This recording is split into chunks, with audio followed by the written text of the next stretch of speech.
안데르센의 동화 중에 미운 오리 새끼라는 이야기가 있습니다. 어미 오리가 부화시킨 알들 중에서 가장 늦게 생김새가 다른 형제들하고 다른 오리 한 마리가 태어났습니다.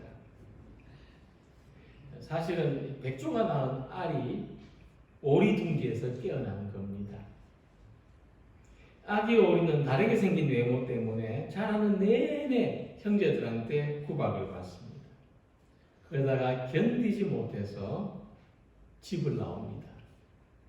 집에서 벗어나면 환영받고 살 수 있을까 싶었는데 가는 데마다 괴롭힘을 당합니다. 암탉을 만났을 때 알을 낳지 못한다고, 고양이한테는 야옹하고 울지 못한다고, 그렇게 괴로움을 당하다가 어느 날 백조들이 모여 사는 호수에까지 오게 되었는데 이 백조들조차 자기를 미워할까봐 가까이 갈 수가 없었습니다. 근데 놀랍게도 백조들이 먼저 알아보고는 이리 와서 우리랑 같이 놀자고 합니다. 그때 미운 새끼 오리는 호수에 비친 자기 모습을 보게 되는데 예쁘게 생긴 백조의 모습이었습니다. 그러니까 이 미운 새끼 오리가 형제들에게 구박을 받은 것은 다르게 생겼다는 것뿐만 아니라 다르게 살았기 때문입니다. 그러니까 백조니까 오리처럼 살 수 없었죠. 비슷하게는 생겼지만 삶의 습성이 다른 겁니다. 또 백조니까 뭐 암탉처럼 또 고양이처럼 살 수 없었습니다. 근데 만약 괴로움에 못 이겨서 이 오리들의 무리에서는 오리인 척하고 살거나 암탉하고는 암탉인 것처럼 살거나 고양이를 만났을 때는 고양이인 것처럼 그렇게 살았다면은 어땠을까? 아마 오리도 아니고 닭도 아니고 고양이도 아닌 백조는 평생 괴롭게 살았을 것이다 생각해 봅니다. 그러나 미운 새끼 오리는 많은 시련을 겪으면서도 백조의 모습으로 살았고 백조의 모습으로 성장했습니다. 결국 자기는 백조라는 것을 발견했을 때 그동안 힘겨운 삶을 위로받을 수 있었다는 것입니다. 초대교회의 그리스도인들은 그들이 사는 세상 속에서 모든 사람들로부터 배척을 당하고 박해를 받았습니다. 그러나 함께 읽은 말씀을 보면은 그 시대에 예수님 믿는 사람들이 그 박해와 핍박 속에 어떻게 살았는지를 이렇게 말씀하고 있습니다. 이런 사람은 세상이 감당하지 못하느니라. 그들은 세상이 감당할 수 없는 방식으로 살았다는 것입니다. 세번역 성경을 보면은 세상은 이런 사람들을 받아들일 만한 것이 못 되었습니다 하고 번역이 되어 있고, 현대인의 성경을 보면 세상은 그들에게 아무런 가치가 없었습니다 하고 번역이 되어 있습니다. 그러니까 초대교회 성도들은 고난을 면하기 위해서 세상에 속하거나 이 세상에 동화되어 사는 길을 선택하지 않았다는 겁니다. 그들은 고난을 받더라도 믿음을 선택했고 믿음의 방식으로 살았습니다. 그래서 그들은 오히려 세상에서 누리는 많은 것들을 가치 없게 생각하고 광야와 산과 동굴과 쫓기는 삶을 살면서도 믿음으로 살아갔다는 것입니다. 동물은 동물이 사는 방식이 있고 식물은 식물이 사는 방식이 있습니다. 다르게 살면은 생존할 수가 없습니다. 이와 같이 믿음을 가진 사람들은 믿음으로 사는 방식이 있는 것입니다. 우리는 믿음으로 사는 방식을 선택해야 됩니다. 어떤 어려운 환경이나 고단한 현실 속에서도 믿음의 방식을 포기해서는 안 됩니다. 믿음으로 살기를 포기해서는 안 되는 것입니다. 세상에서 부당할 만큼 이상한 취급을 받고 배척을 당한다 할지라도 믿음을 지켜야 삽니다. 초대교회 성도들이 믿음으로 어떤 삶을 살아가는지를 보면서 이 시대 우리들은 믿음으로 어떻게 살아야 하는지를 함께 생각해 보고자 합니다. 첫 번째, 믿음의 사람들은 나라들을 이기기도 했다고 33절에서 말씀했습니다. 그들은 믿음으로 나라들을 이기기도 하며, 우리는 성경에서 우리 믿음의 사람들이 나라들을 이긴 여러 가지의 예들을 볼 수가 있습니다. 성경에서 노아는 그 시대의 의인으로 살았다고 했습니다. 가나안 땅에 정착한 아브라함은 가는 곳마다 하나님을 예배했습니다.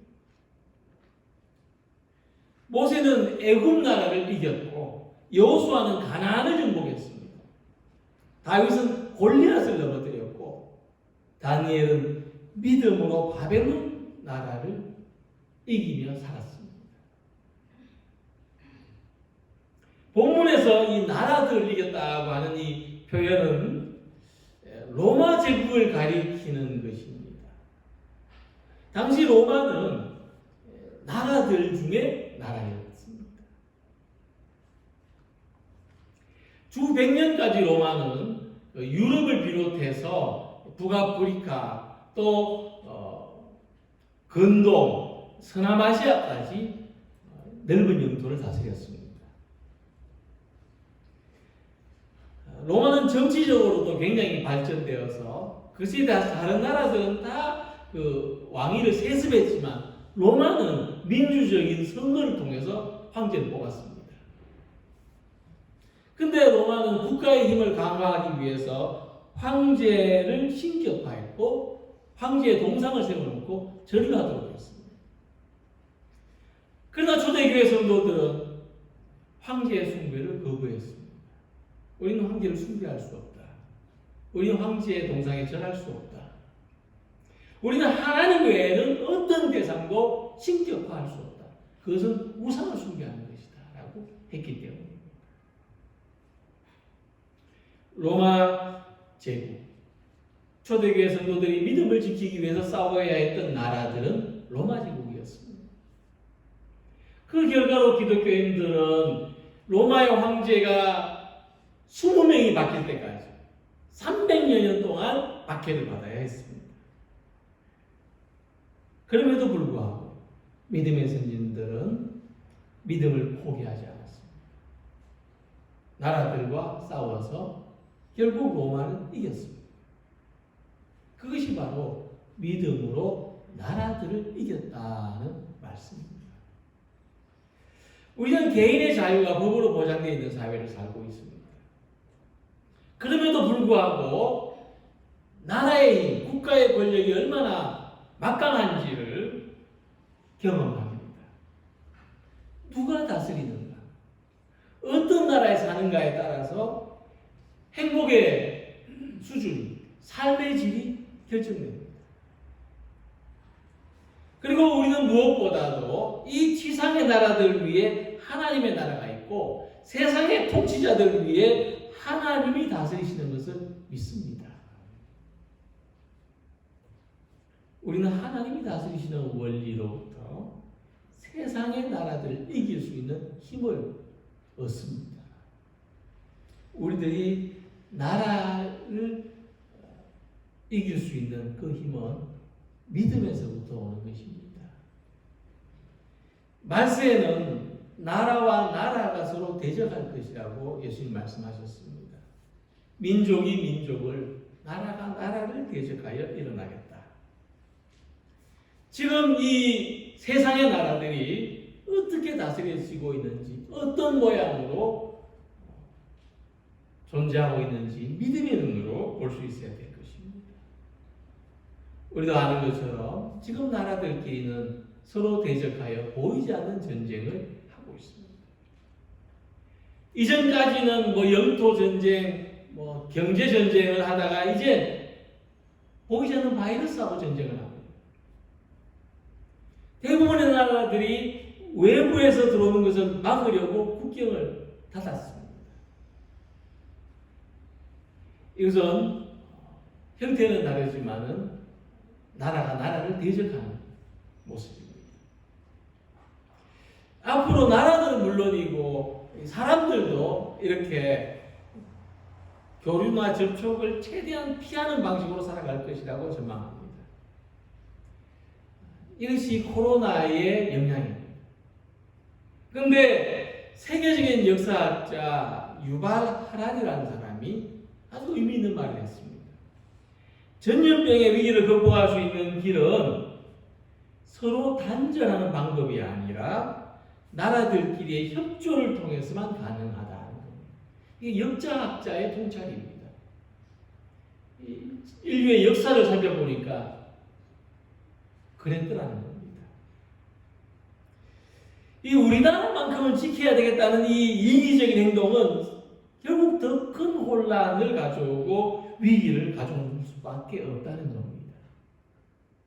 그래서 지금 인류는 분열의 길을 걸을 것인가 아니면 국가적으로 연대하는 길을 택할 것인가 선택해야만 된다고 했습니다. 그리고 만약 우리가 분열하는 길을 선택한다면 이것은 지금의 위기를 연장시킬 뿐만 아니라 미래에 더 심각한 재앙을 초래할 것이고 이것이야말로 인류를 멸망시키기 위해서 사탄이 말하는 일이라고 했습니다. 이런 나라 속에 이런 시대 속에서 나라들을 이긴다는 의미는 무엇일까? 그것은 단순히 우리가 안전한 곳에서 예배를 드리겠다는 것만이 아닐 것입니다. 우리는 이 세상의 모든 나라들이 올바른 선택을 할 수 있도록 기도해야 됩니다.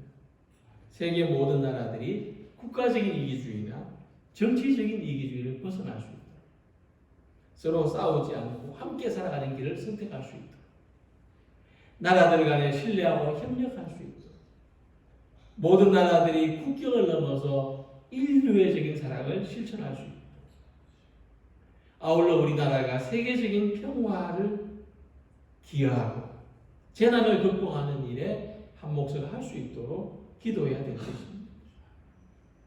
그래서 우리가 이런 믿음으로 바라볼 때 나라들을 이기는 믿음은 참으로 대단하고 놀라운 믿음입니다.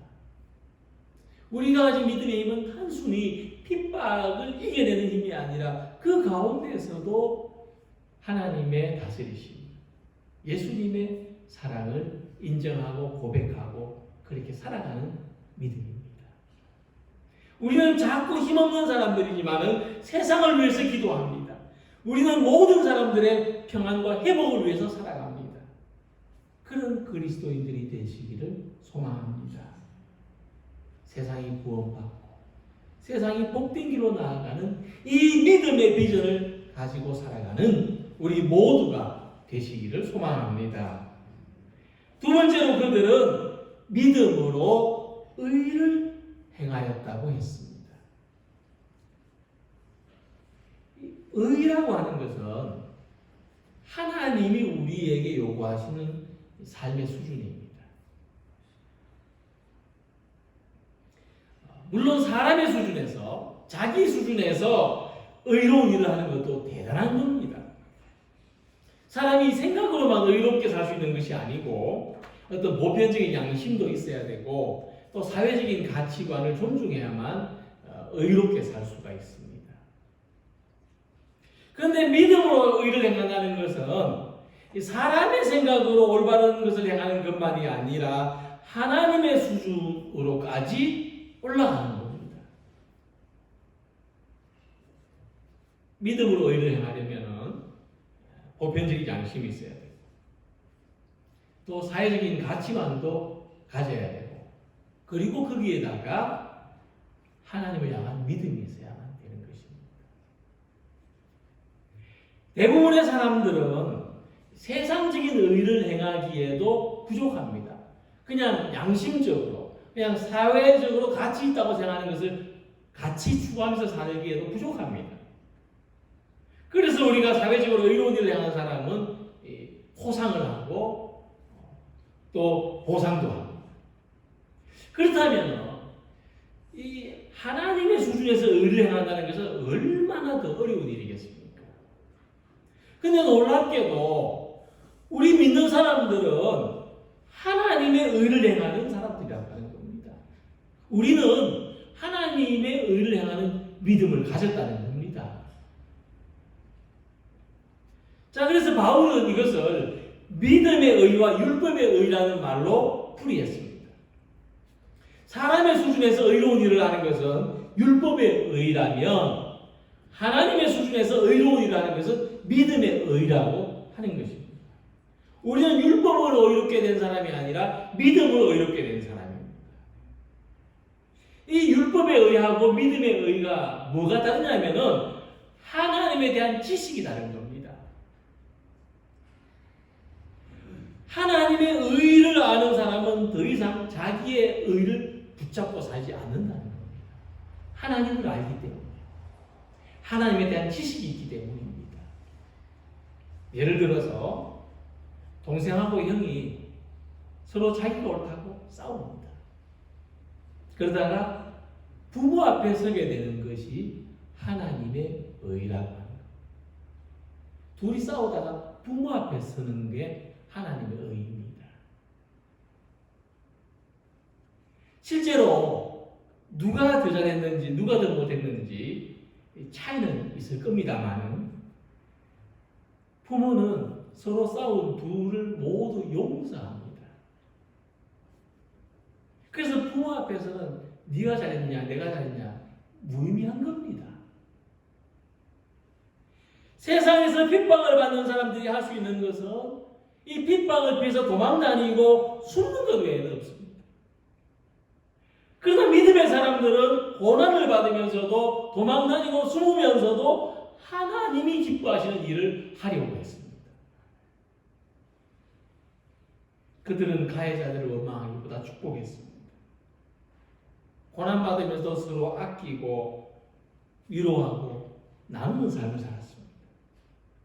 냉혹한 현실 속에서도 오늘과 같은 재난의 상황 속에서도 따뜻함을 잃지 않았고 배려하는 마음으로 사랑을 실천했습니다.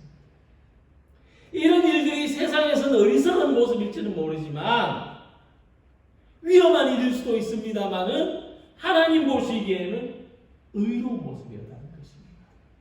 우리는 그 믿음을 가진 사람들입니다. 독일 어느 교회의 벽에 붙은 돌판에 주는 우리에게 말씀하신다는 시가 새겨져 있습니다.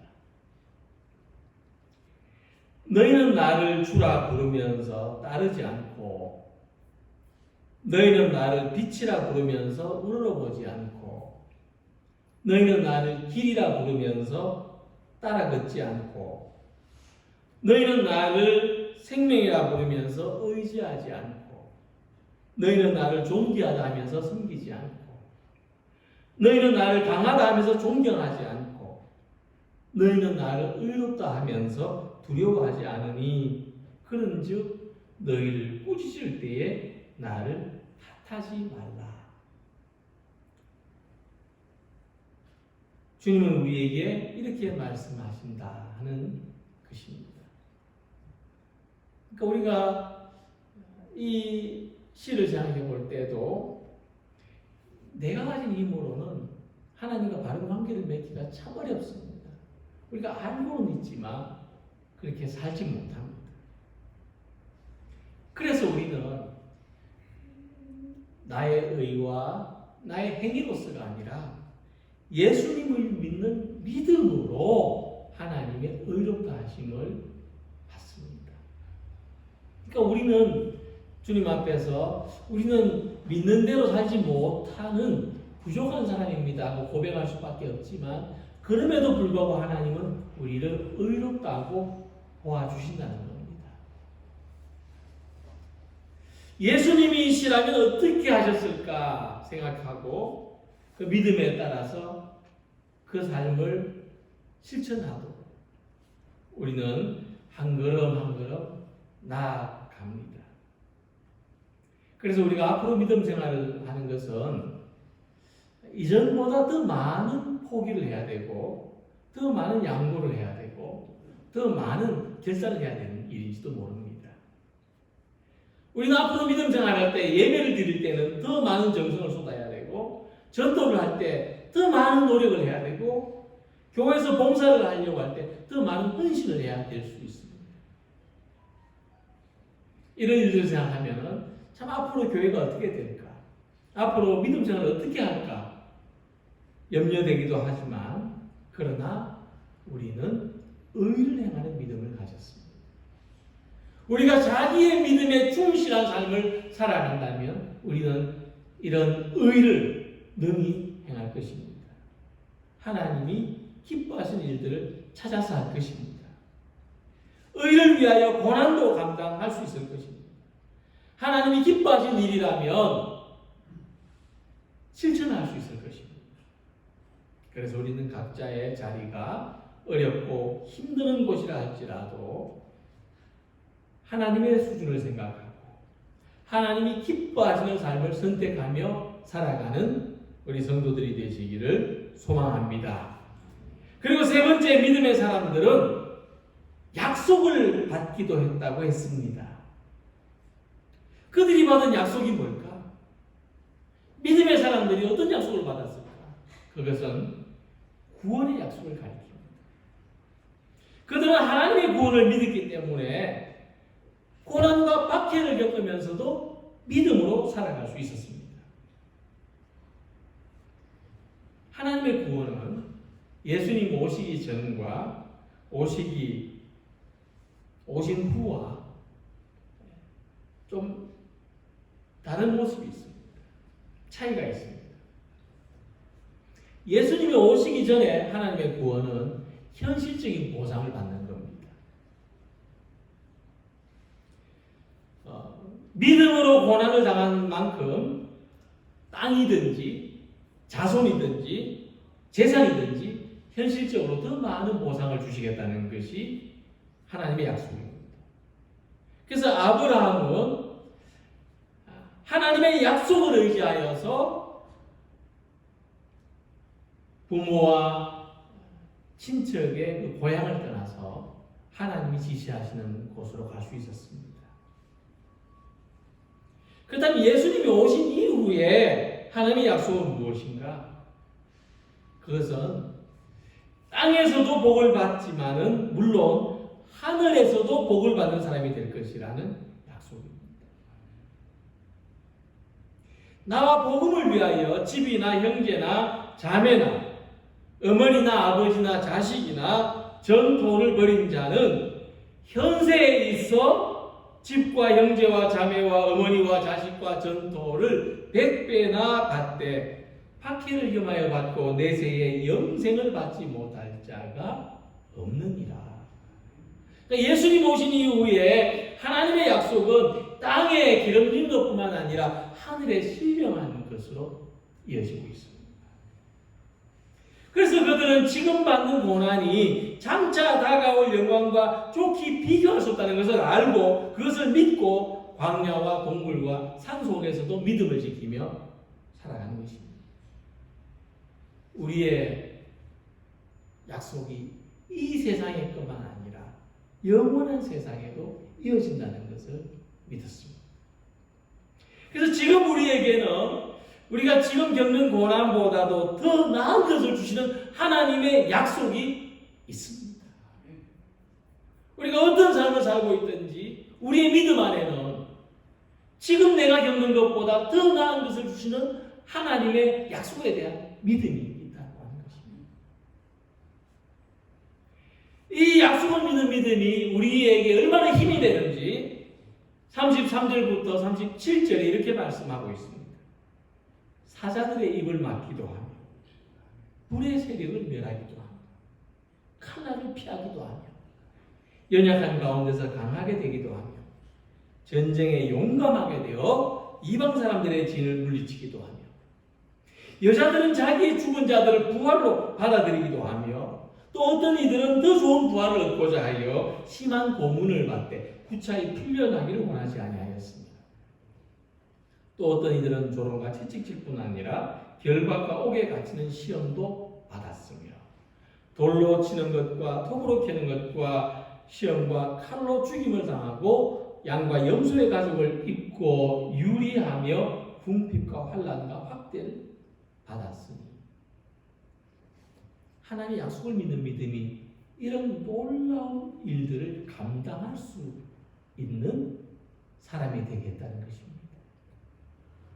초대교회 성도들은 구원의 약속을 믿었기에 이 모든 일들을 감당해낼 수 있었습니다. 그래서 그들은 세상이 감당할 수 없는 믿음으로 살 수 있었습니다. 세상에서 그들이 기대하는 것은 세상이 그들에게 주는 기대는 아무런 가치가 없었기 때문입니다. 그래서 우리가 어떤 소망을 가지고 사는지가 대단히 중요합니다. 세상이 주는 소망을 기대하고 사는 사람은 믿음이 있다고 하지만 세상을 이겨낼 수가 없습니다. 그러나 세상이 주는 기대가 아니라 하나님의 약속을 기대하고 살아가는 사람은 세상이 이 사람을 감당해낼 수가 없습니다. 세상을 이기는 사람이 되는 것입니다.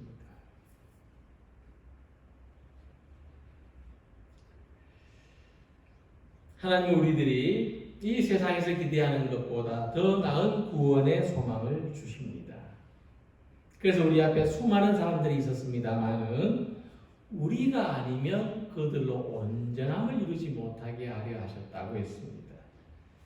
예수님으로 말미암아 이루어진 우리의 구원, 우리가 지금 믿음 안에서 가지는 그 약속의 소망이 우리 선진들의 믿음을 완성하고 선진들의 구원을 완성한다는 것입니다.